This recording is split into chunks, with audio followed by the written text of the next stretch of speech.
Hi, Lisa, and welcome to A Voice and Beyond. It's such a pleasure to have you here today, and thank you so much for joining us. Oh, thanks for asking me, Marissa. Yeah, and It was a real treat. how's LA life at the moment? Well, we actually had some rain, which is, big news. And LA life has been this last year for me. I've been very, very fortunate in that it has been a time of great creativity, balance. Being unable to travel Mhm. has been taking some getting used to, but I have. And it's just beautiful here. It's even rainy days are beautiful here. So every day is a beautiful day. And I've had time to garden and spend a lot of time outdoors and find a good balance between teaching, creating videos, watching a ton of TV, and doing my exercise classes and sleeping. So it's just been a really balanced time. And it's coming to a close. Normal Yes, life beckons. So we'll see yeah, what that's like, trying to dip our toes back into what was and mm, what will be again. It's going to be a transition for a lot of people, yeah, including me. I haven't been to a grocery store in really, over a year. So I haven't done I haven't done anything like that. So in the yeah. beginning of April, I wouldn't be complaining about not going to a grocery store. I you wouldn't actually, complain. I no, I even get all my groceries delivered now. I actually don't like going to supermarkets, but that's just me. I think there are a lot of people that are going to be they're going to get spoiled by delivery permanently. Exactly. Now, I want to share with our listeners how we first met. Now, I don't know if you remember this, but it was in Florence and we're at PVOC and it was, I think, 2015, if I remember correctly. And I was, I don't want to say a conference virgin because that's probably not the politically correct thing to say, but it was one of my first conferences that I attended. And I was in awe of everybody there, including you. I knew who you were because I'd cited you in my dissertation. And I remember seeing you and you were on your own. And I thought, I want to go and speak to Lisa. I want to meet Lisa. And I knew you were from LA. I really, and all that time I was there, I felt like an imposter and everyone was so much smarter than me. So I didn't want to go up to you and talk to you about anything to do with voice in case I said the wrong thing or that I came across as being silly or not as smart as everyone else that was there. So I remember thinking, how do I approach a singing teacher from LA? So I came over to you and I said, hi, Lisa, I'm Marissa. So what do you think about the Kardashians? Do you remember that conversation? I remember standing on the patio with you, meeting Yes. you on the patio. I don't remember about the Kardashians. What did I say in response? Well, If you could you were repeat. look, you were so gracious and so kind because you could have actually looked at me as though I was some kind of weirdo, but you responded by saying that, well, as a matter of fact, I used to be the babysitter for one of their friends, one of the twins. Do you remember that? No, I've never babysat in my life. Really, maybe was it that you were a godmother, but you came back with a response that you somehow knew one of their Oh, friends. oh yes. I have a god. I think I have a goddaughter That's who the one. was a best friend with Yes, one of and she was on the show. Yes, I did say that. Yes, yes, I remember. yes.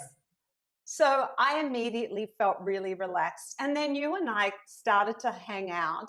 And then one of the days that we had off, we went on a bus trip to a shopping mall where there are all the outlets.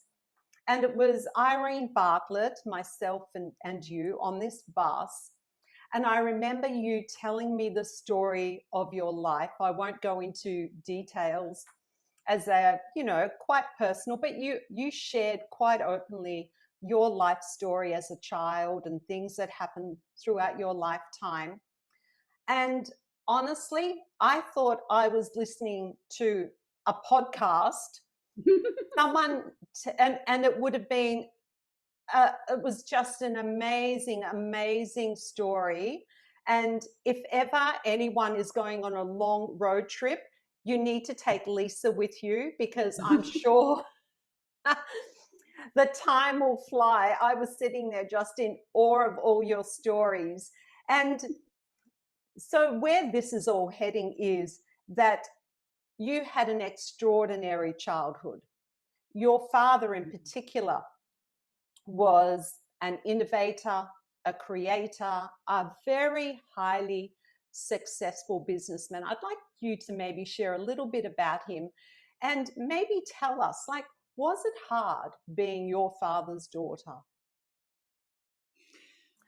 Well, my father was a Depression era. He was born in 1915, and he, I don't really know why he was so driven, Mm, but he and his brother didn't finish high school. They grew up in New York and came from a family of pitchmen, people who not only would sell things, but also demonstrate them, meaning having hand mm, skills. And a lot of things were kitchen items, choppers and slicers and knives.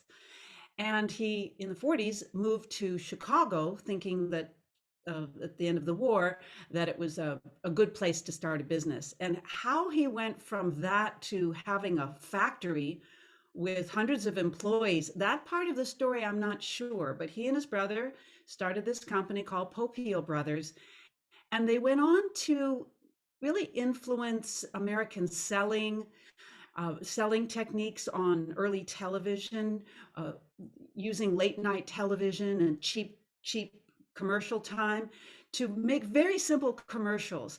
And his it wasn't just him, it was the whole family. Their idea was, if you could create a product that solved people's problems and mm. make it available easily for them, it would make a great gift for Mother's Day, Father's Day, for Christmas. Uh, and it could do many things. Mm. That was, it wasn't just a business for him, it was Yes, really an art to say, okay, here's a problem, and I'm going to think of something or adapt something that already exists. I'm going to improve on it and have it do as many things as possible, and then sell it like there's no tomorrow. right. uh, and he had, in the end, he had over 200 patents. He had, he wound up having one after another factories. And at Christmas time, they were hundreds of people working. They had everything in house. They made the commercials in the building. They had the tool and die, the assembly line in the basement, the boxing, the art. He oversaw everything. And I found it fascinating. I used to love to go to the factory and just see how it all worked. And then my brother, who is a lot older than I am, also was in the business and started his own company called Ronco, which was actually a competitor of my father. So they both had their television commercials and their various products. My brother Ron Popeil started with records, and he reached out and did more than just kitchen items. And I I I loved it. And I think what I gained from that, or what I come naturally to the table with as a voice teacher, is this idea of keeping things simple but exciting, Mm, and solving problems, coming yes. up with solutions to everyday problems, and trying to make a living doing it. I'm not successful in the way they were, because they reached around the world with the commercials and the products. I need more sleep than I think they did, but I I just was inspired by it. And my father always said, "Whatever you want to do, Lisa," because I had no interest in the kitchen or family life. I wanted to do something that was intellectually really stimulating that I could continue to learn in. Mm. And he supported my music. And at the time, at the end of his life, he passed away in 1984. I was a singer, songwriter, musician, pianist, arranger, producer, with visions of stars in my eyes. So he was always very supportive, just how's your music doing? How's your music? And it's going great until I quit in Yes, 1987. yes. But for that whole period of time, he was nothing but really behind me. And I started music when I was 4. I started with piano lessons. We had a piano in the house. And even though my parents weren't, they didn't think of themselves as musical, Hmm. my father learned to play piano from a book. It was Really? probably from the 1920s or 30s, called 20 Lessons, Play Piano with 20 Lessons by Mail. And he Wow. was actually able to read music, play chunk a chunk a chunk with the left hand and play the melody with his right hand quite well from this 20 lesson course. So I think he had natural talent, and his side of the family, that they're all, a lot of them are in voice now, of voiceover artists, musicians. That's So incredible. when I was little, I thought I didn't have any talent because I was just very ordinary as a singer. I remember how I sounded, and believe me, it was just very average. But when I was 6, my mom said, "Would you like singing lessons?" I said, "Okay." So I just kind of said yes to everything. But I wasn't good at a lot of things. Do you want to do ice skating? Okay, but I wasn't good at anything physical. I wasn't good at Hmm. horseback. Cold. It's cold and muddy, and I Yes. feel guilty about the horses. But music, I stuck with, and I just didn't quit. And I tell parents today, I said, just don't let them quit. Find a way to not Mm. let them quit because they'll regret it. And there Yes. are moments, particularly in instrumental training, where you just want to explode because you're so frustrated. And I learned an important lesson about that feeling of I just want to hit my fists on the keyboard. That was when my brain was growing. But I came to that conclusion because the next day, after that horrible feeling of I'm going to explode from frustration, I could do it. And I thought, oh, maybe there's a relationship between that awful feeling and that Yeah. my brain is actually growing. So I like to think that awful feeling is actually, oh, it's a good thing. My brain is growing, and when I wake up after I sleep tonight, it'll be easy. And I don't know if it's really Yeah. true or not, but I tell my piano students Yeah. that. I tell them, just But you'll that's a see, it'll be really, easy tomorrow. yeah, but that's a really good attitude to have. And that's an attitude of not giving up. And I'm sure some of that attitude probably was inspired by what your father did and the work that he did, and that curiosity and that wanting to learn and to grow and to know more. And I know that about you. And you are constantly reinventing yourself.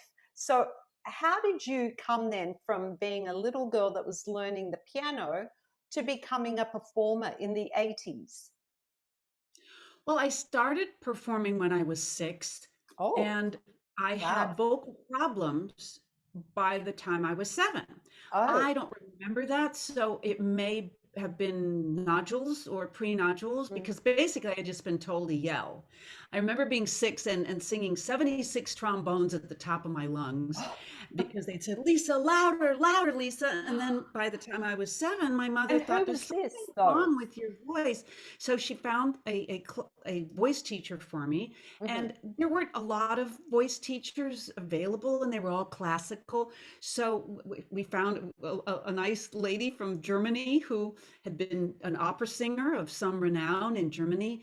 And she took me on as a student, even though she did not accept children under the age of Hmm. 14. But my mother bullied her into taking me. Oh, Um, Told this woman, she said, my mom told it like it is. She said, what am I supposed to do? Take her to another crappy singing teacher? That did the trick. And Gisela Goodling, RIP, she just passed away this past year in her 90s, wow. took me on, and I just did classical with her, and I enjoyed it. I loved learning languages and stepping into the world of the past. And but there were a lot of exercises and not a lot of explanation. And Hmm. I like to understand what I'm doing. And I think part of that comes from learning piano, because when you learn piano, you can see your fingers. Yes. You can, you can, it's mechanical. Yes. But the way singing was taught then, and to some extent now, was all based on imagery and imagination and feeling vibration. But the simple things like, what's vibrato? There was no explanation. Or what is chest voice or head voice? No I just, there weren't answers. Hmm. And when I was 11, I was starting to write my own songs.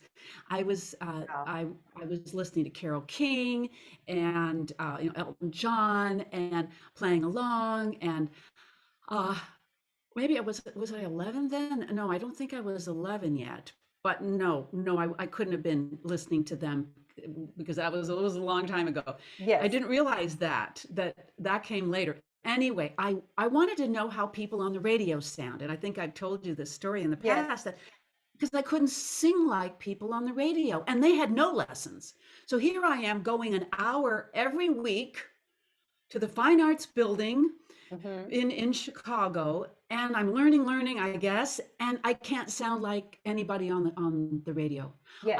I could sound like a pop singer on the low notes, but when I went higher, I could only sing in chest voice. I had no idea how to keep the chest voice. I mean, head voice. Sorry, I don't know if I said that wrong. No, but I know what you're Just saying. couldn't sound. I couldn't sound like Hmm. my chest voice on my high notes without it hurting or just sounding bad. And I went to my teacher and I said, with some trepidation, I have to add, Hmm. I said, I would like to learn about pop singing. Well, you could have, her head blew off. She was so angry at me. He said, if you try to do this kind of music, you will lose everything we have worked for. She just felt that if I learned pop singing, I would have vocal demise, Hmm. and that I would probably wind up as a heroin addict. Because at that time, in the late 60s, when anytime she would hear anything about pop singers, they always Yes. had just died at the age of 27, Yes. Yes. in a Yeah. pool of And their they own did, vomit. and some did. And some did, but And some. she didn't know anything about that world. So I thought, Yeah. okay, I'm not going to go there anymore. I'm on my own. Hmm. And just still all these unanswered questions, and still tons of exercises, very tiring, slow exercises. And in an hour lesson, 50 minutes of it were vocal exercises and 10 minutes Wow. of singing. And I thought, Wow. it doesn't seem like a really efficient way to progress. It seemed like there's so many wonderful songs, even just in the classical world. So I was starting to formulate what I thought was missing Mhm. from traditional the teaching of voice. Yes. When I was 15, I moved to California, and I had my first experience in a recording studio. I won some little contest at a club, and the reward was an hour studio time, and I was hooked. I loved it. I was so fascinated by all the equipment. This was in the early 70s, when girls didn't do that stuff. Yes. They were the singer, they were the pianist, the keyboard player. The guys handled the mechanical stuff. But I Mm. wanted to learn what all the buttons and levers did, because I knew it would make me sound good. And I am a control person. I like to, have Welcome to some. the club. Yeah. But that when you know what you want, and I didn't, but if you Mhm. know what you want to get it just right and be part of the team instead of just the girl singer. So then what happened? I kept looking for teachers, and I could find either classical teachers, or I could find pop teachers who really didn't sing well. They might turn red in the face when they'd sing, or the blood vessels would pop out of the neck. So I just picked up little bits in here and there. And then I studied in Arizona. I studied a couple years of humanistic psychology, continued to write my own songs. And my teacher I went to Prescott College in northern Arizona, which was a very magical place. And my mentor there said, "It's time for you to go to music school." I said, "Well, where should I go? And he says, well, why don't you go to Cal Arts? And Cal Arts is short for California Institute of the Arts, and it was Hmm. started by the Disney family, Wow, Walt Disney. And incredible. the concept is wonderful. It's a small private school with 5 buildings, and each building has a different specialty. So there's the School of Music, the School of Art, the School of Dance, School of Theater, and School of Film and Animation. Hmm. And I believe that Cal Arts was really mostly a farm school for the Walt Disney Company, and then they Really? added the other stuff. And I did piano, I did composition. I don't know if I told you this. I did, classical, contemporary classical composition, and I did classical voice. And in the meantime, I was still writing my songs at home, trying to figure out how to how to take chest voice up higher without it sounding bad. And I got a master's degree eventually in classical voice. And as soon as I got out of school, I didn't know what I wanted to do. And I had a boyfriend. My boyfriend at the time was a big Frank Zappa fan and said, Zappa's doing an audition for his upcoming tour. And my boyfriend was a drummer. And and I said, well, I'll go with you. I'll Mm. just go with you and, just give him some moral support, help him set up his drums, whatever. So I went, and long story short, and it is a long story, I wound up auditioning, even though I didn't know anybody. I didn't know the music. I mean, I had heard of Frank Zappa, and I heard his reputation as being, um, let's say, challenging music in the least. And Hmm. I have gifts and deficits like most people. My gift is I can sight read. I can, particularly piano, I can sight read. But my deficit, and it's a big one, I can't memorize Oh, because I'm a really? Right. it's like I overtrain that part of my brain, and the Yes. other part of my brain that memorizes, it's hardly there at all. It's all shriveled up. So anyway, I was in the band as the comedy relief, mostly kind of sexy comedy relief, because I could make him laugh. And but it was 4 hours of quite unplayable music on the very beginning of synthesizers. So it was where Hmm. you had to program every element of the sound. This was Yes. 81. Yes. Learn all this music and sing. I was doing, I thought what would be funny would be to sing operatically, but with lounge lizard jazz phrasing or stylings. And I just think that was funny. And he did too. So I kept it up. And then he'd say things like, well, do you play saxophone? And I'd say, no. He goes, well, try. So I got a saxophone, borrowed a saxophone, could not play it. I just No, couldn't couldn't believe it. imagine. I just would honk. I would honk, and then I'd sing my D. He'd laugh, fall off his seat, and I Oh, said, "Well, I have a violin, which I also couldn't play." So I brought the violin, and just funny stuff. yeah. Anyway, I didn't last long because they really needed a really experienced touring keyboard player. I was not that. I was just out of college, 25, what at 24, 25. The singing I had, it was the Yes. key 4 hours of music that only superhumans could play and memorized, Mhm. and in any key and in any style. I forgot to mention that. It's like, okay, we're Oh doing my it country. It's like, goodness. don't give me something to read here. I'll play Yeah. it for you. Read it. Yeah. But I did get to perform with him at an amazing, maybe one of the greatest experiences of my life, performing my very first time for 5,000 people in lingerie. I think I may have been the first person in panties, bra, and hooker heels on a rock stage, because that was before Prince came out in his little lingerie bit. Uh, that was a big Yes. hit. Um, I remember seeing footage of you in a French maid's outfit, like Yeah, lingerie. there's photos online. There is photos online, Yes, and they are I still there, people.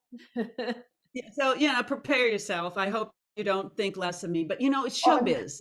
And I Yes, knew yes. my job was to make the boss happy, and I knew he was a sexist, Yeah. borderline misogynistic kid, really just an old kid, and I just knew his audience would go nuts, and Mhm. they did. And I started with a little apron, but that came off. And I still do conferences. I'm still got conferences on the brain.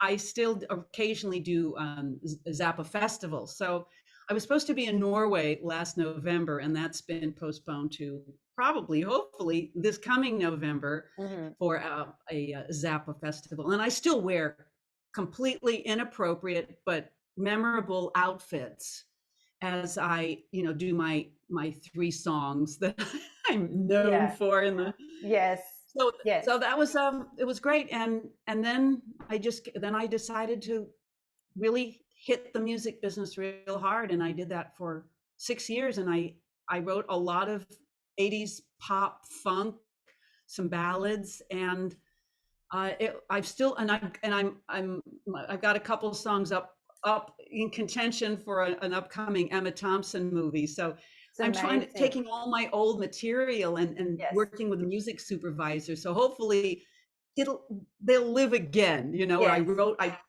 some of the demos I'm playing all the instruments. They're synth, but I'm playing all of them and Hmm. singing and wrote the songs. And I just want them to have a life beyond their little closet shelf thing. Yes.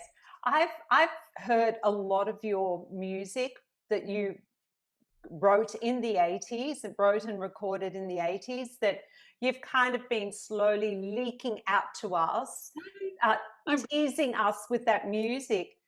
And it's really good. Like, I oh, don't know how were never signed. I mean, there were so many artists in the 80s that didn't have half the talent. Their music wasn't half as good.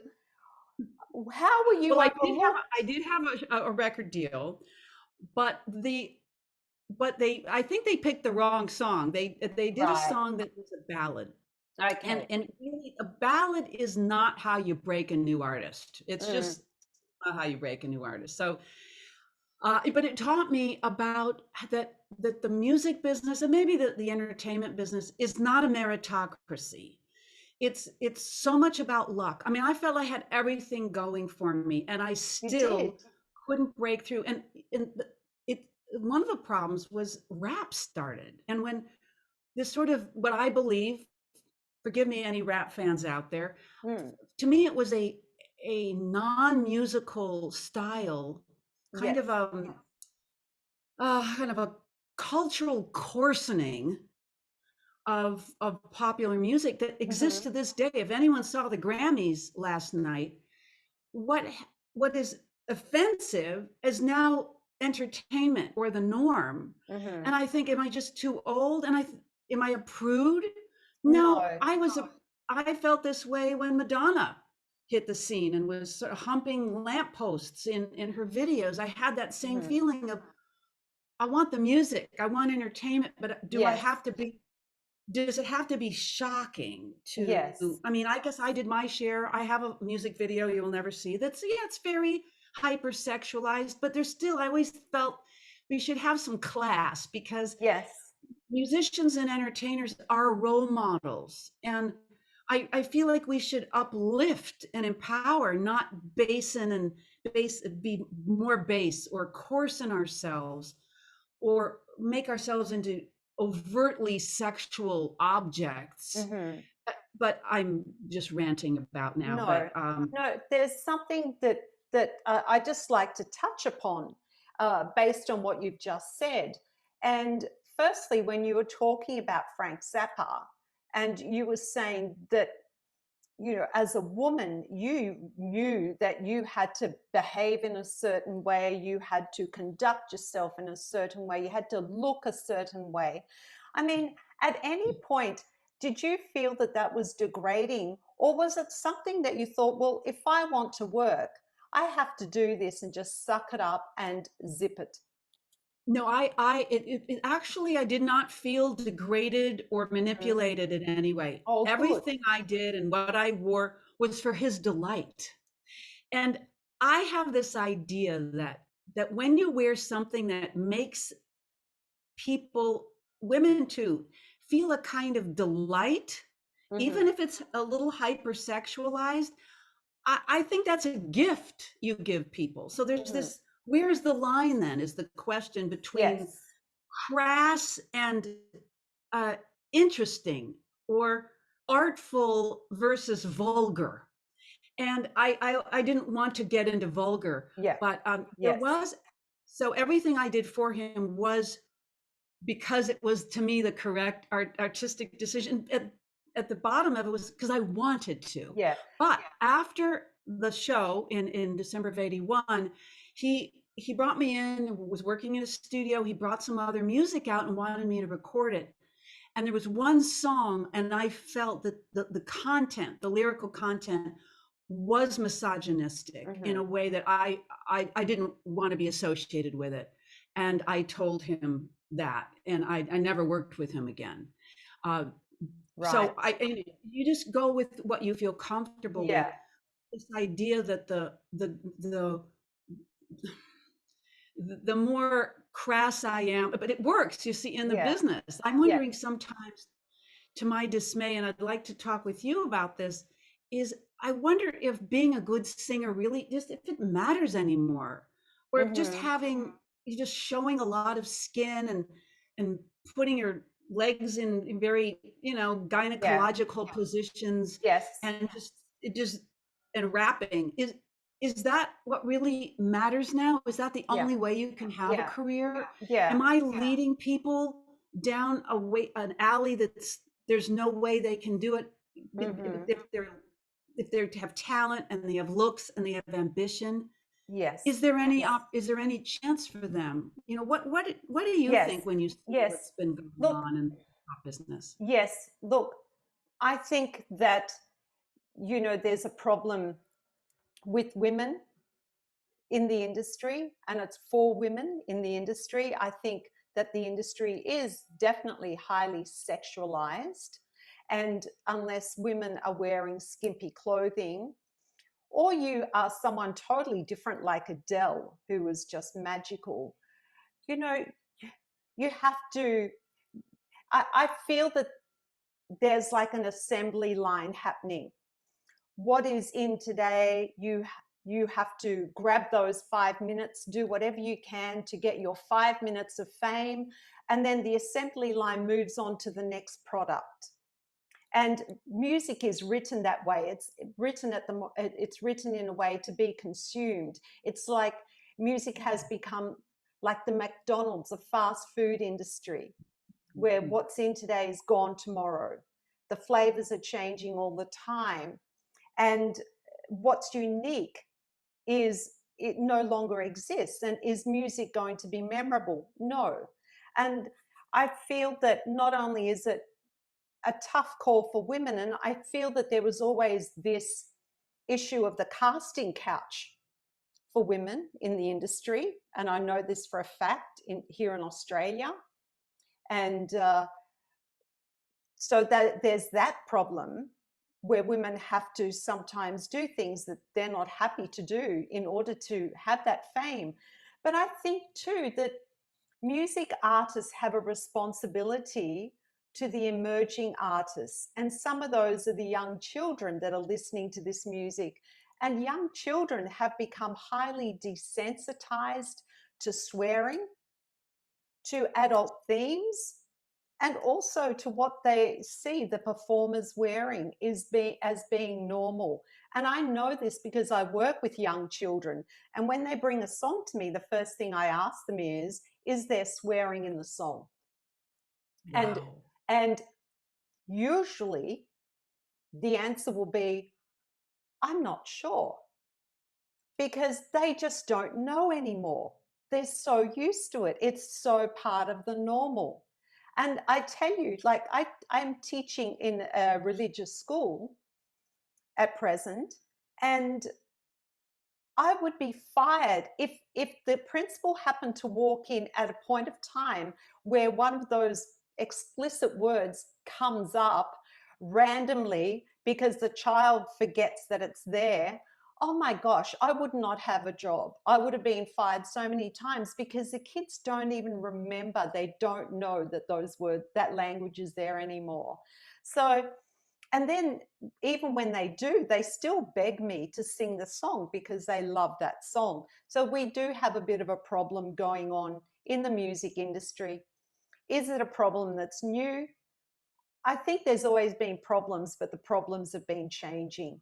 The problems evolve as the music industry evolves. So we have a new set of problems to what we would have had, say, back in the 80s. So that's my very long answer to a very short question, Lisa.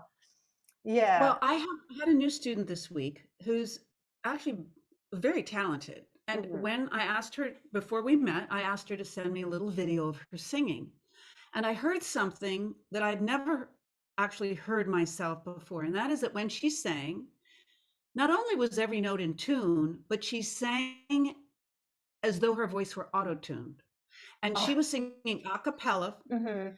And I've heard about this, but I've never experienced it. And I Yeah. was shocked because I don't even know if I could imitate that.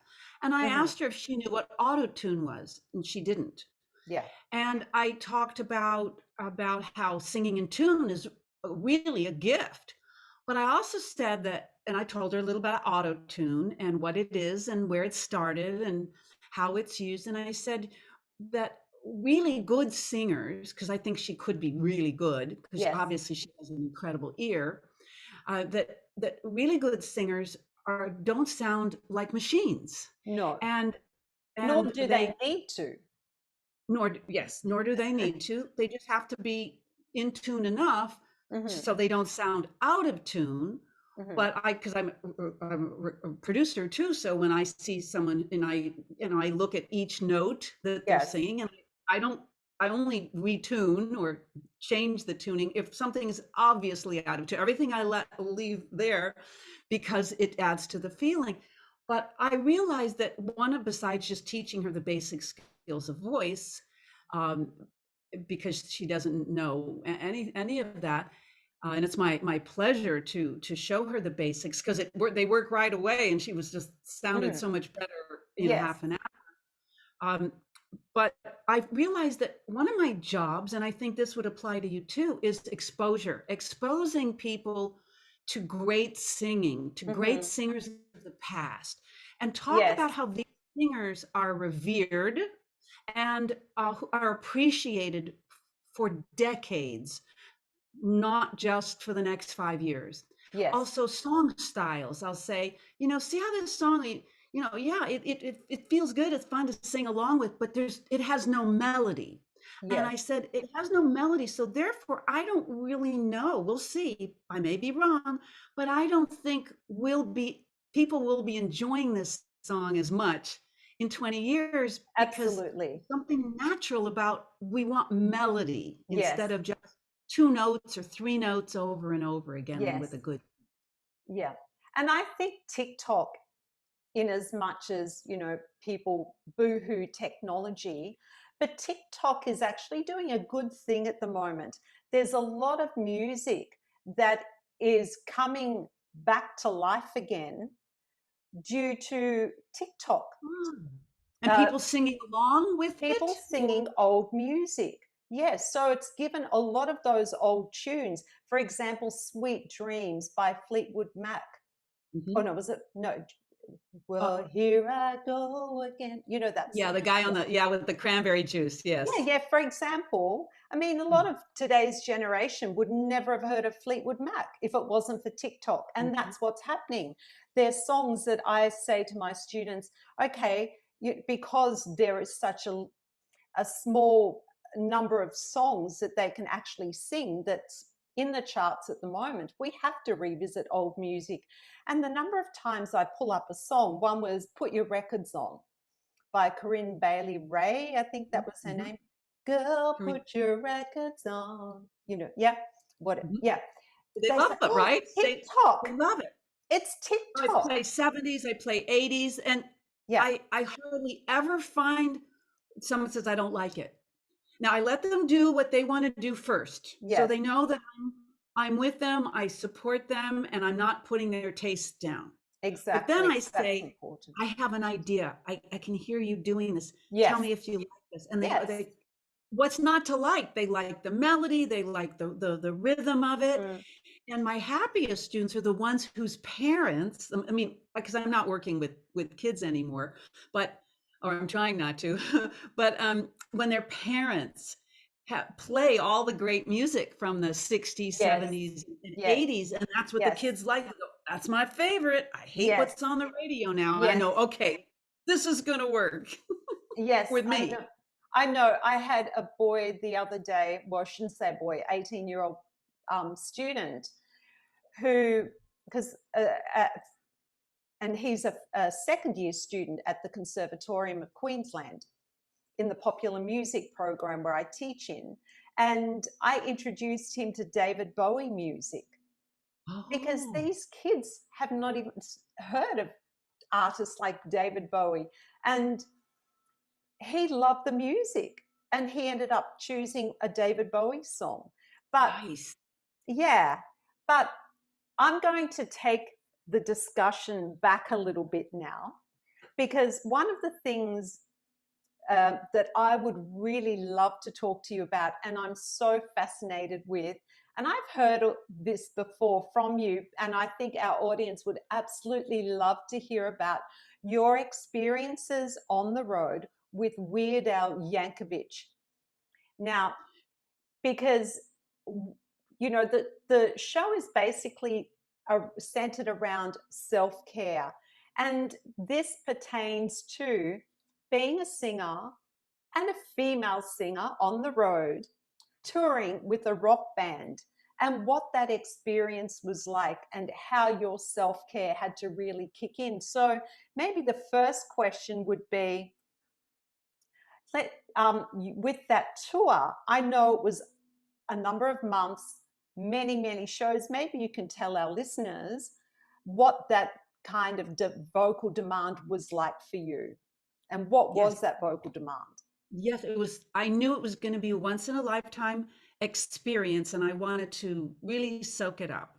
So I was, in my 60s, and here's my first experience on a tour bus. It was the summer of 2019, and it was 3 months around the U.S. and Canada. It was a total of 67 Oh shows. my goodness.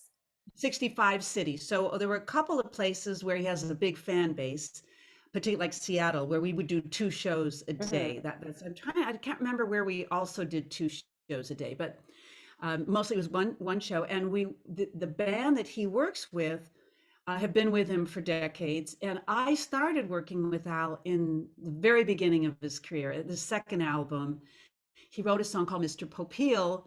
Oh. Again, long story about why he wrote Mr. Oh, Popeil, and that's so we have some cute. great photos available out there if you look hard enough of me performing with him, so recording with him.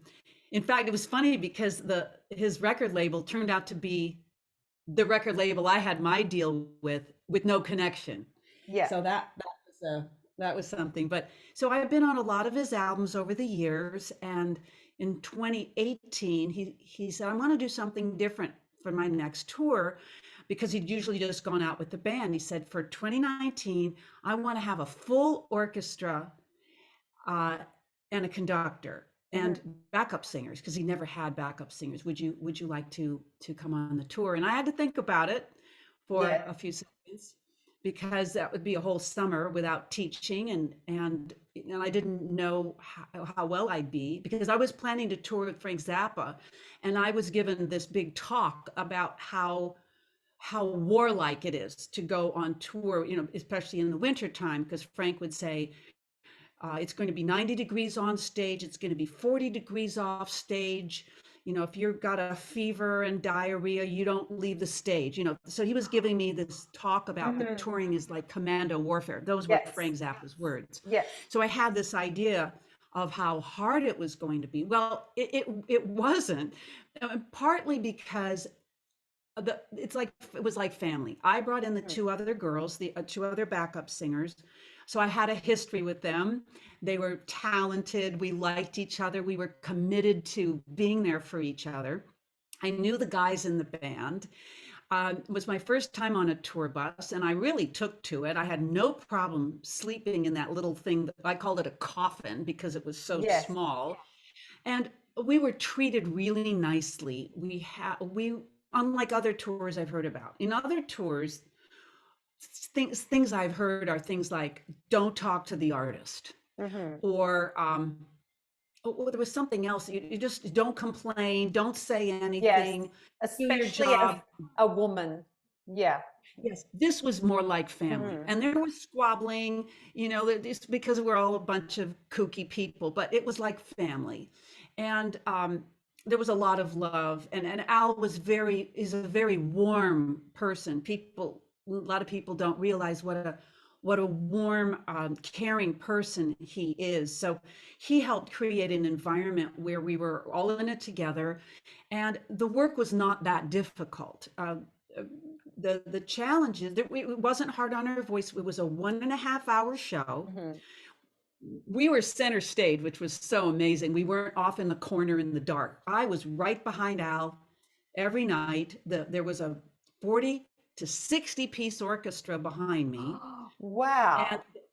a conductor, and so there was no variation. I mean, there were problems with the in-ear monitors. That was very challenging because it sounded completely different every night, and I have no idea why.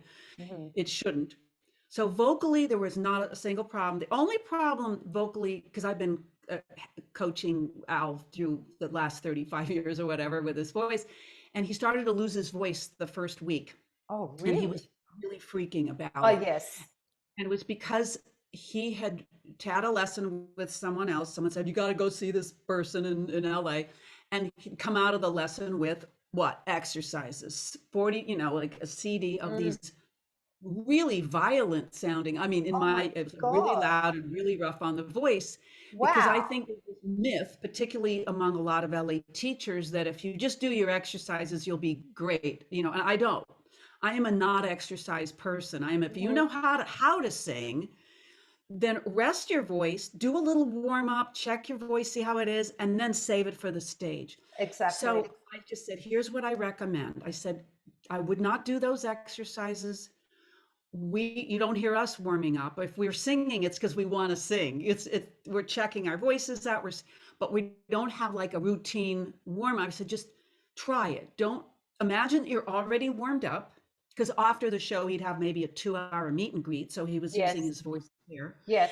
And as soon as he stopped using that exercise CD, his voice was perfect for the rest of the tour. He never had a single problem. So to me, that just reaffirms this idea that there's this myth that warming up is everything. And to me, it is not. It is knowing how to sing, and saving it for the stage, and then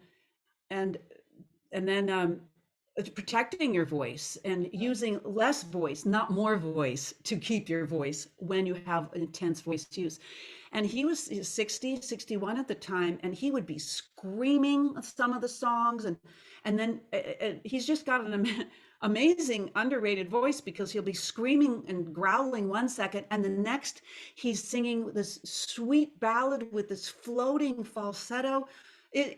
Yeah, he's running around the audience doing handstands and running around and costume changes. One of the most difficult things was performing outdoors when it's 90 degrees and 90% humidity. Yes. Thank goodness I and the other ladies could wear little, but the Mhm. guys had costume changes, including full neoprene, or for the Star Wars part, they were wearing wool. So they're, really, it was, so the heat and the humidity of a summer tour was tough. Yeah. I had been very concerned about getting sick. Yes, I And remember this discussion I we I had. did. I did Yeah. get sick. I Mhm. missed one night only, which for me was really good. That's really good. I only missed one night, Milwaukee. I had a fever, and it was fluey, I guess. And then I had a slight fever for another 6 weeks. When Mhm. I say slight, I mean really slight Yes. fever for the next 6 weeks. And it's because we'd be on the bus. We'd be on the bus about midnight, 12:30. The bus would leave and it would drive to our hotels. And again, we were so lucky. We got our own individual hotel room at very nice places. I just love That's hotels, excellent. but we might get there at 3 a.m. or 4 a.m. or 5 or 6 or Mhm. 7. Usually it Mhm. was around 4 or 5 we would get. But sometimes it was 3 a.m. and then we'd have to quickly wake up if we were sleeping, Yes.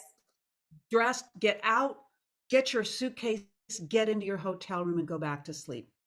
So we were getting a ton of sleep.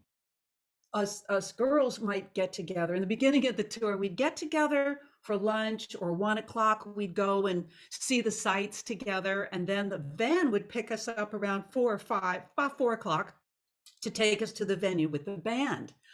But as the tour went on, we just stayed in our rooms, and you could Yes. just sleep until the van picked you up, basically, Yes. if you wanted to. So Yes. sleeping a lot was not an issue. Hmm. Having privacy and quiet and a lovely environment, not an issue. We had to eat. We didn't have lunch provided. So you had to figure out what you were going to do about eating during the day. Hmm. But then when we'd get to the venue, it was all catered, and they had a whole vegan section and they had a whole non regular carnivore section. The food for the most part was fantastic. That's And so then the good to show, hear. usually 8 o'clock, 8:30, we'd start singing, Hmm. because the orchestra played for half an hour. Then we'd sing from 8:30 to 10, and then there was the meet and greet if we wanted to go, or we could just go back to the bus. So sleep was not an issue, Yes. and I'm really grateful. But even so, I was fighting something, and it was fatigue. I was so blessed though, because many of the days that I had this fever, it would dissipate at night. And so by the time I'd get on, I wasn't 100%, but I didn't No. feel like I had a fever. Yes. Yes. And I felt like I was living this, it was a natural thing. I'd stand off stage, look at thousands of happy faces, whether it was in some indoor fabulous movie palace from the 1930s, or whether we're outside. Um, every day was just, I can't believe this. And also, and the fans just love him, and they're good people. These aren't violent people. They're all a bunch of nerds. And Al, for them, is somebody who's basically, the message is, it's okay to be different. It's okay to not be beautiful. It's Mhm. okay to be smart. It's okay to be a nerd. Yes. And they're so appreciative. And Wow. I'd get people backstage, and fans. I'd meet super fans, and Mhm. I'd get them backstage, and get to meet them. And some memorable moments, like one couple said, "Lisa, this is just another show for you, but for us, this is one of the greatest experiences of our lives, and one that we will cherish forever." That's incredible. the, the That's gratitude of these yes. fans for their love of Al, the love of his music. And no matter what, I said, well, what's it going to be like when he does another tour and there's no orchestra and there's no backup singers? And he said, so most people said to me, in fact, almost all people said, we don't care what he does. Whatever he does, we know will be great, because he'll really put his mind into it, and he'll make it. It'll be great. So I was Yes. glad, because to me, it wasn't going to get better for his fans than this music in this show, with so much. We had choreography. I was dancing my little tuchus off for an hour and a half. So that was your exercise for the tour. That was it. That was that was all he had to do. Anything Just else? Yeah. choreography, and I Yeah. really owned it. Like, yeah, I I can could dance. imagine you doing that. Lisa, I was pretty good. I girl, was you like, own I can, everything. I got it going on. Yeah, yeah, absolutely. Um, so I remember when we were at ICVT in Stockholm, and you're on a panel. You were uh, and you we were taught you the panel was discussing the tour demands for a pop singer. Yes. It was interesting, because I brought in my friends Kim Yes, Chandler, and it was Craig Leese yes, to no, I'm sorry, not Craig Leese. He was our host, he and what was. a Yes, wonderful host he was. yes, Uh, it was oh my Daniel goodness, Sanger-Borsch. Daniel Zanger Borch. Mhm. because they had actually toured and I hadn't in 2017. Yeah. And but I had a lot of ideas because I've You worked did. with rock singers, and I had a lot of like tricks and gimmicks and things which I provided, with to Al too as gifts, whether it's the big straw, the Laxavox straw, or the vocal mist USB vocal, the mist. Again, nothing is a substitution for having the mechanism of knowing how to sing, but he knew because we worked for years on that. Yeah. Um, and I thought it was so interesting that I had the most to say, even though I'd never done it before. And if I were to do that same topic again, I think I could do it by myself now Hmm. because Definitely. I've actually lived it, and I knew this never going to happen again. He'll never have backup singers again. And if he said, "Would you?" I would say yes, because to see the United States, to see Canada, uh, it was just gorgeous. I went to places that I never would have gone to my whole life. One of the craziest moments was we were on the bus. It's in morning. The bus goes on a ferry. We're going from Vancouver to the island of Victoria, and you wake up, you pile off the bus, you're on a boat. You Hmm. get off the bus and you're on a boat, and you go up, and then there's the ocean. It's like Wow. so amazing. When you just get out of bed and now you're on a boat with ocean. It's just those kind Yes. of moments, and got to see Yes. my friends in all these different cities that I'd get to meet with. And it was, but I don't think most tours are as beautiful and memorable No. as ours was. We No. just had the right amount of people, and we took care of each other. Yes. And I've heard a lot of horror stories Yes. about backup singers on tours. That was not ours. We still reminisce. We realize uh, how special it was, but also knowing that it would probably never happen again for us. The Hmm. other two singers are professional session singers. They do a lot of session work, and I teach full time. Um, so we knew it was something that was never to be recreated. Yes. I remember you telling me the story that, or sharing the news that you were going to go on tour with Weird Al, and you said that you were concerned of how you were going to deal with it, but you very much did have that attitude. I've got this opportunity and I'm going to run with it. And all I was thinking was that bag of pills and all those potions and all those things that you brought out in Stockholm, and I could see them in your luggage and you sharing all this with everyone else on tour. But Didn't have to use it. I'm glad that it was positive for you, because for a lot of people it's not a positive experience. And I've been one of those people where I've been on tour with a rock band and it was not a positive experience. Every aspect of it, I had no sleep, I'd had bad food, I couldn't take care of myself, and I was working with all men who had little regard for women. Mm. And if I complained, it was, oh, yeah, just typical woman complaining, even when I had valid reasons to complain, such as, hey, I'm the lead singer. I sing every song for 4 hours and I can't hear myself. It was like, oh, well, that's in your mind. We're doing Wow. everything we can, but it was just the stage setup, and they wouldn't listen. They had no respect. So I'm really glad that for you it was positive, and that it ticked all the boxes for you, that you had privacy, that all these things came together and it was something that you Mhm. look back on with great joy. That's Yes. fantastic. And gratitude. We also have felt a lot of gratitude about it. Some of the things were of concern. Other things, um, I was right to have concerns about, but that still, nothing's easy or Mm, perfect in life. And once you realize that nobody has it all, nobody gets it all, that's one of mm. the biggest lessons I've learned in life, that for every pro, there's a con.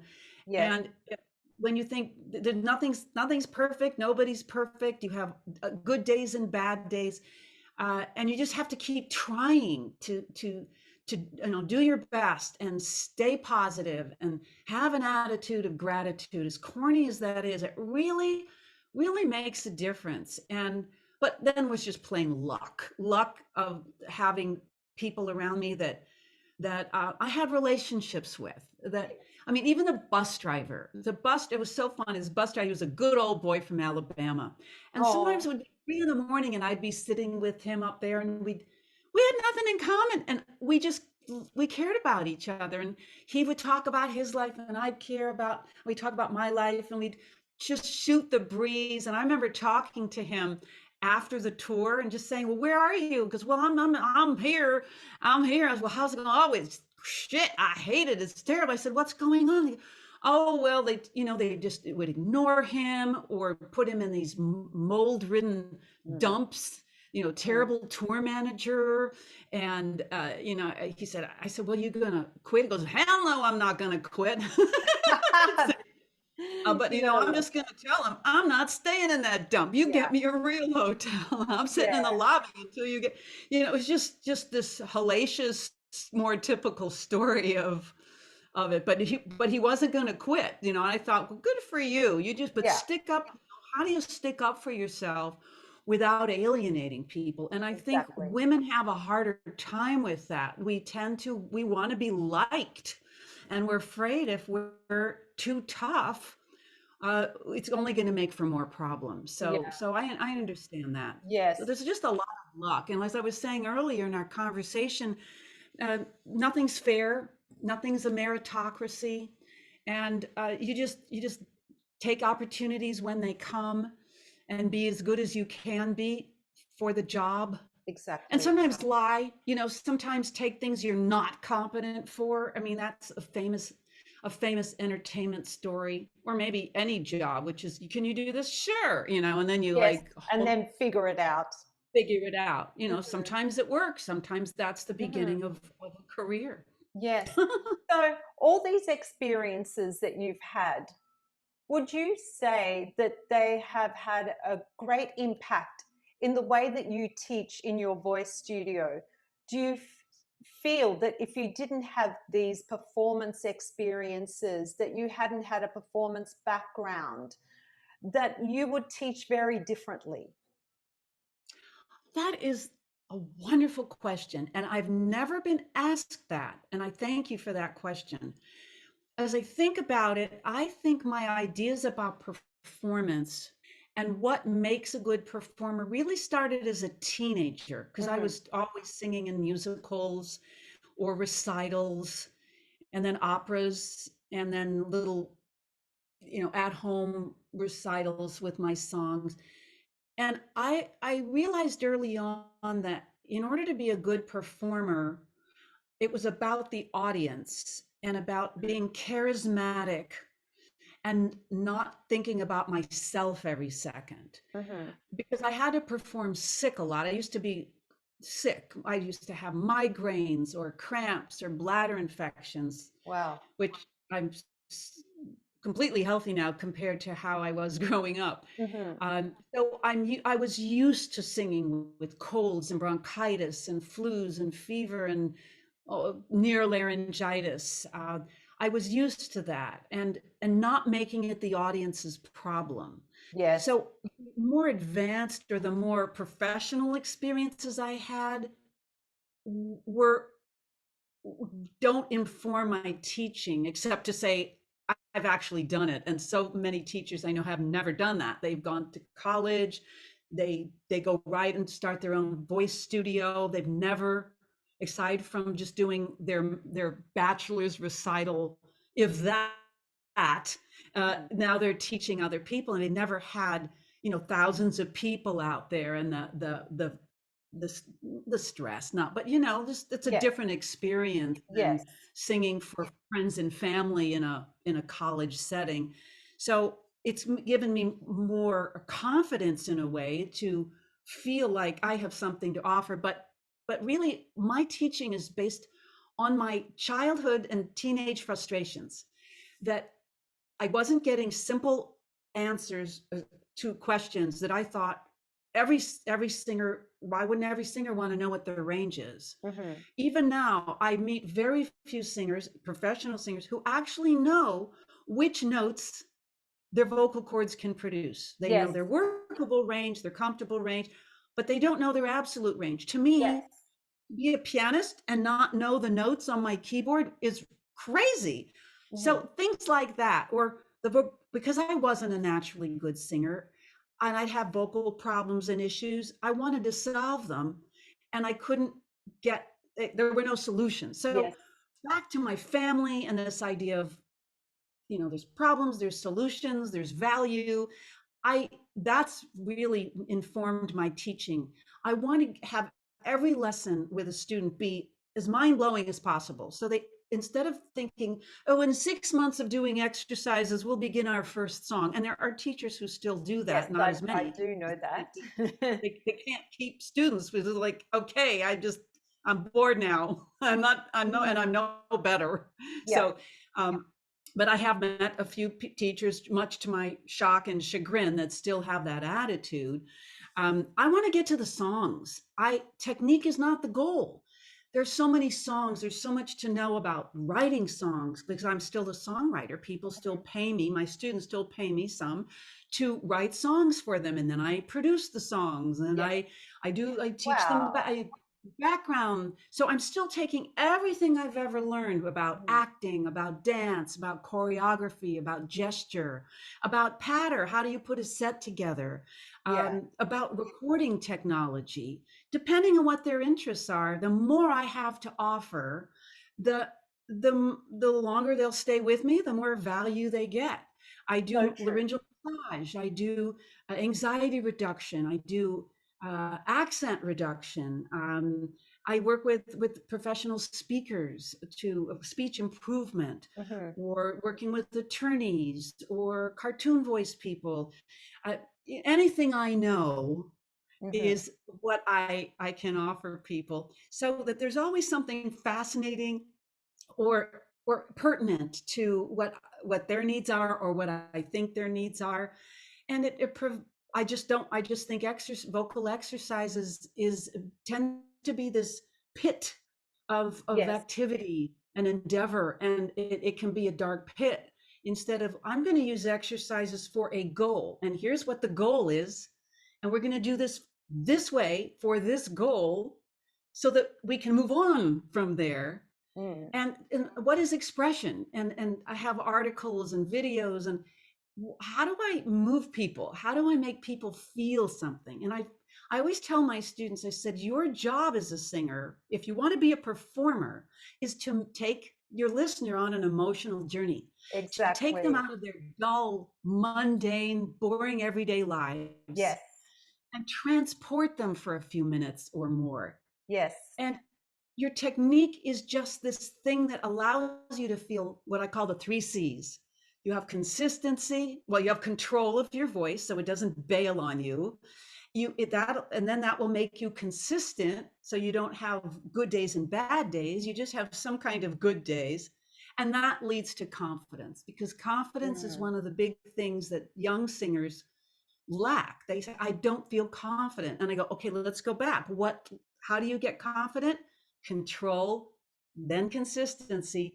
That will lead to confidence. And that will allow your artistic mind to take over.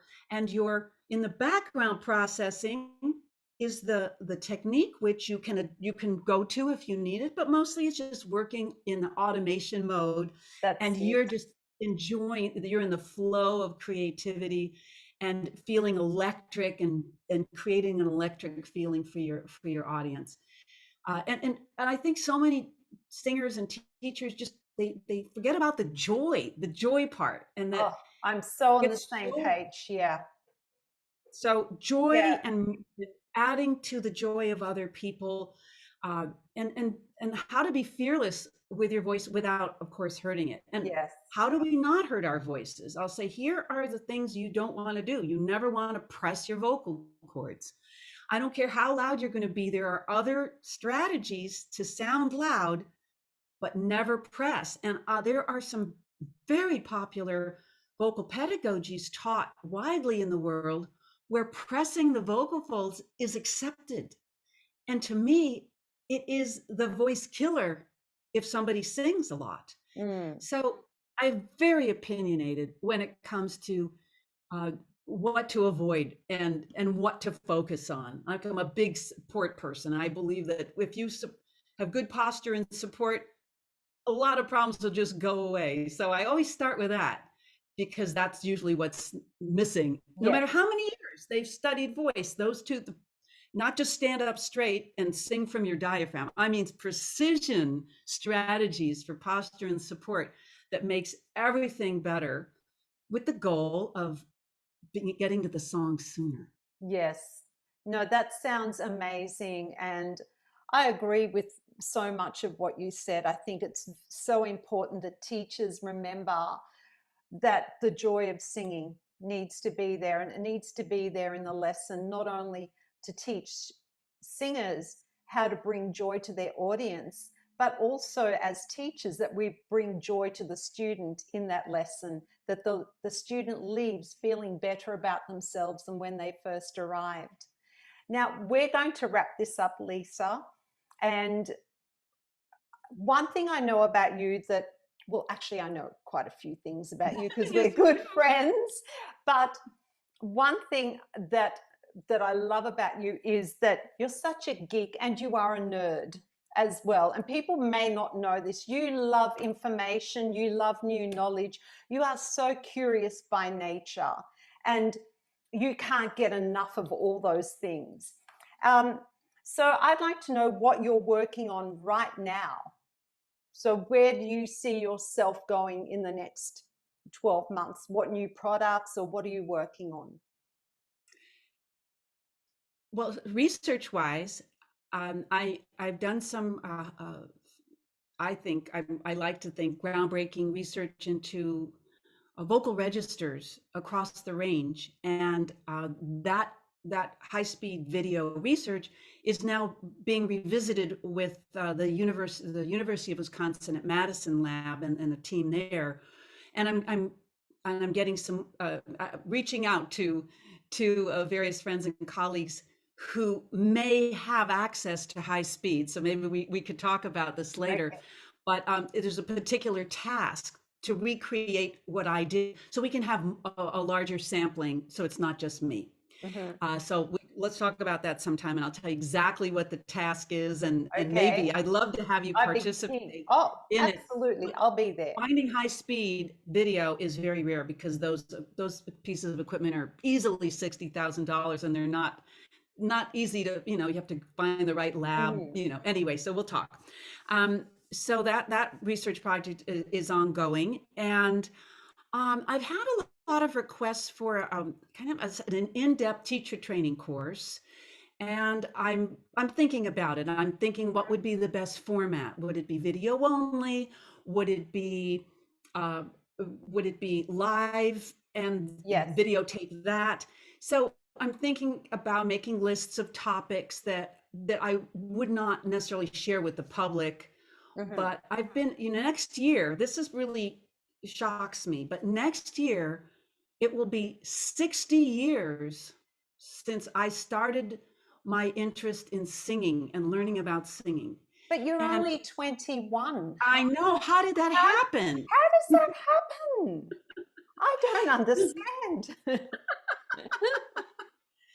So my passion and my mission really is to share my life's work, everything I know and everything I will continue to know, and share it Mhm. with teachers specifically. I want to really focus on working with teachers only, so that they can spread the good word and any style from opera, R&B, belting, jazz, country. Mhm. So they just have more tools so they can. A lot of the teachers, they need a little tweaking of their voices as well, and just the stuff they didn't learn. They Yeah. didn't learn it, from one teacher or from college. So that's my goal for the next 20 years, is to continue doing research, continue working with teachers in any style, and continuing to travel and get back to doing all the conferences. I had 5 European trips planned last year, all Hmm. canceled. So I'll be hoping to go back and I'd like to do more in Australia, in Yes. Asia, and whatever people want or need. That I just want to say, Yeah. well, let me share, Yes. and I've also worked in some medical settings talking about uh, some medical things related to singing and to pulmonary function. And so I just like doing all kinds of stuff, and I still like writing the songs and producing music, and for my students who have always dreamed of it and envisioned it but didn't. I've just tried to intuitively be them and Mhm. create something for them that may lead to something else, or just be like a dream come true. Yeah. But travel is Yes. is I'll definitely in see my you there head. somewhere, I'm sure. Oh, we will see each other at Yes. least once a year. We have to make We that al- happen. well, we always have until COVID. But Lisa, you are so generous. You are one of the kindest people that I know. Oh, And thank you.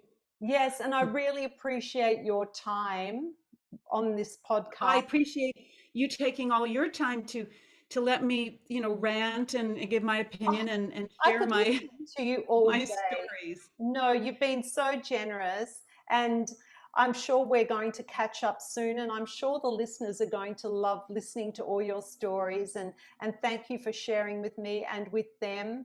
And we look forward to catching up sometime soon. And take care. Thank Yes, you you. too.